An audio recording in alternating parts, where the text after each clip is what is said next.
Welcome to Sweet Life Beat Life. We hope this video helps. First, install Xgboost with pip in your Python environment. Run pip install Xgboost and confirm installation was successful. Next, import the standard libraries needed for modeling and data handling. Use import Xgboost as XGB, import pandas as PD, and import Sklern.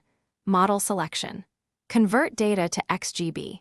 D-matrix for efficiency and memory improvements. This D-matrix format is optimized for Xgboost training speed and cache usage. Preparing data correctly avoids common performance pitfalls and simplifies the training workflow. Split your dataset into training and test subsets using train test split. Use test size equals 0, 2 and random state equals 42 for reproducible splits. Convert these sets to XGB. D-matrix objects before training. Define Apparel's dictionary for model behavior and learning control.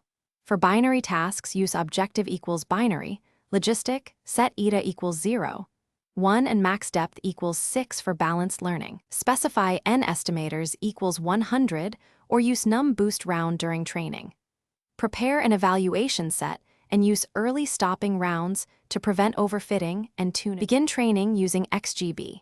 Train with your params and prepare detrain data. Set num boost round to your desired maximum or use early stopping for adaptive rounds. Pass an evals list containing validation D-matrix to monitor metrics like log loss and error. After training, use model. Predict on a D-matrix to generate probabilities for each sample. For binary classification, convert probabilities to labels by thresholding at 0, 5 unless you choose another cutoff. Finally, persist the model with model. Save model, JSON, and reload with booster. Load model for deployment. Thanks for watching. Consider subscribing if we helped you.